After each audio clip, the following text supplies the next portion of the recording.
And we begin with two people, including a Phoenix police officer, hospitalized in a major roadway shutdown after an officer-involved shooting in North Phoenix. Thank you for joining us for 12 News at 10. I'm Troy Hayden. The shooting shut down Cactus Road, which is a heavily trafficked roadway just north of Piestewa Peak. It is still closed tonight. 12 News journalist Sean Rice on the scene moments after the shooting took place. Sean, what can you tell us? Yeah, Troy, good evening to you. I had the chance to speak with a man by the name of Troy Weimer. He lives just across the street from where this all unfolded.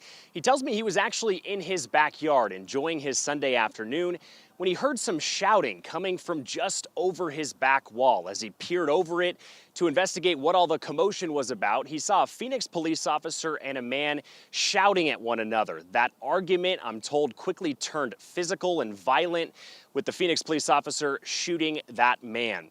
Now, this officer-involved shooting has shut down Cactus Road, as you mentioned, all the way from 24th Street to 30th Street. It remains closed tonight, as detectives are still here on scene investigating how this traffic stop turned this violent.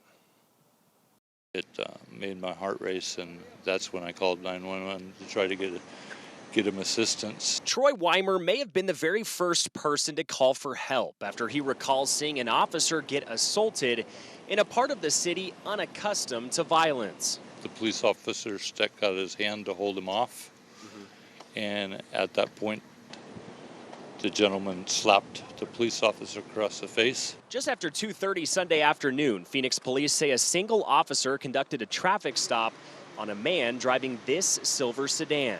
The driver of the vehicle immediately got out of the vehicle and became verbally argumentative with the officer, which later led to a fight in the street. Preliminary information shows the officer fired a single shot, striking the man, who was rushed to the hospital with non-life-threatening injuries. The officer also sent to the hospital, but he is expected to be okay. I did see the police officer had welts on around his eyes, and this gentleman was not a small guy by all means. He was a well-built person. The aggressor, according to Troy, was not the officer. The longtime Phoenix resident feels this shooting was justified as the officer was acting in defense of his own life. They are here to protect and to serve, and other citizens that are cooperative, and to see the hatred between a police officer and society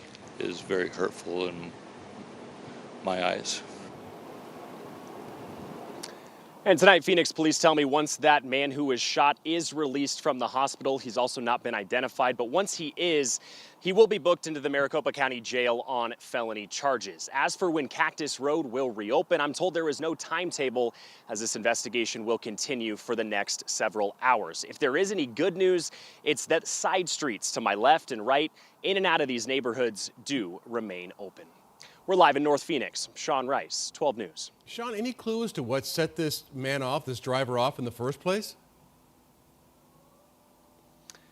No, Troy, we don't know. Some information we just got right before our newscast started from Phoenix Police is that this all started as just a routine traffic stop, a violation of some sort of traffic law in this area. As soon as the officer approached this man's driver's side window, he immediately became combative, got out of his car. They even said he attempted to reach for the officer's duty weapon. That's when it became violent. And as I mentioned, the officer had to take actions in defense of his own life. Yeah. And police officers never know what they're going to get when they pull somebody over. Sean, thank you for that. New at 10, video obtained by 12 News shows the moment an ice cream shop in Central Phoenix was robbed at gunpoint. So this happened Friday about 9:30. Here's the video. This was provided by Licks Uptown. That's the ice cream shop. Man walks up to the register. See the gun in his right hand right there. He points the gun at the employee and demands cash. Another employee then opens up the register. The suspect grabs everything out of there and then puts it in a bag and appears to just kind of calmly walk out the door. It all happened so quickly that another customer who walked in just seconds later had no idea anything was going on. Hi. Sorry. We just got robbed. Not that extreme. Yeah. Oh my God. You went that way. Okay. Well. Neither the shop or Phoenix police have said how much that man stole, and nobody was injured. But if you know who this man is, if you recognize him in this video, you're asked to contact Phoenix police. Tempe firefighters have to pull a woman out of a crash in Tempe, and we're told the SUV was the only car involved here, but you can see a lot of damage. Car hit a pole near McClintock Drive and Warner Road. Tempe Fire says it's not clear how serious the woman's injuries are, but she was conscious when she was taken to the hospital. Police haven't said what led to that crash. A body is found floating in a lake at Cesar Chavez Park in South Phoenix. A witness called 911 this morning reporting something floating in the water, and when officers got there, they found it was a body. We've asked Phoenix police. They believe foul play is involved, and we are still waiting for a response from them. An argument leads to gunfire overnight in north central Phoenix. This is 19th Avenue and Bell Road. 3 people in all were shot. 1 man died at the scene, 2 others taken to the hospital.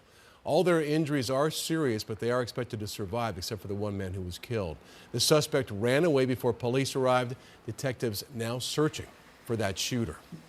The battle over Valley businesses selling marijuana-laced products in their stores continues.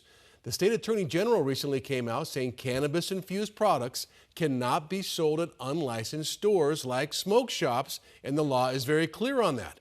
But now attorneys representing the industry have filed a lawsuit on this. 12 News journalist Chase Golightly has the story. When shops heard they could be hit with a felony for selling hemp, definitely had to take everything off the shelf. they got rid of all of it. All right here where the empty spots are at is where we would have all the products at. Joanna Mataron is the manager for Mainon Mill Smoke Shop in Tempe. While hemp isn't her top seller, it does bring customers. Elderly people, you know, for pain, and veterans, people that don't like actual THC. I mean, we had creams, we have tinctures, we have edibles, definitely very popular. Now, that's all gone. We definitely lost those few customers that we had for sure. She isn't the only business. Shops like Wake and Bakery on Mill that serves hemp-infused products also had to stop, putting up these signs for customers. We've been here for 30 minutes and we've seen 1 person walk in. Tina Ullman is the CEO for the Grow Up Co-op that helps market and sell these products. Her business is also at a standstill. I personally have lost every single client. I've had to lay people off. It's all in response to Attorney General Chris Mays going after any unlicensed business for selling products that have THC in them, saying under Proposition 207 that legalized cannabis in Arizona back in 2020, only licensed and regulated dispensaries can sell cannabis-infused products. However, these stores and their attorneys say they aren't doing anything wrong. What is happening in Arizona is absolutely Prohibition 2.0. Julie Gunnagle is one of the attorneys representing the Arizona hemp industry, filing a lawsuit against the state because of Mays' action. This is a financially important case because there are about 8,000 jobs just in the cannabinoids that we're talking about, and it's about $300 million in wages that are at stake here. Their argument is stores can sell these products. Under the 2018 federal farm bill, they claim unlicensed shops are allowed to sell any product as long as its THC concentration is 0.3% or lower. Looking at the law side by side, I think they just got it wrong. While this continues to go through the courts, these businesses are playing it safe. It'd be nice to be able to have that for the customers that were coming here. You know what I mean? And let them feel comfortable. All right, that was Chase Golightly reporting. The Attorney General's office sent 12 News a statement that says, quote, Arizona law is clear. Intoxicating THC products must be sold through licensed dispensaries, not convenience stores or smoke shops. Protecting children from potent, untested substances is a critical responsibility.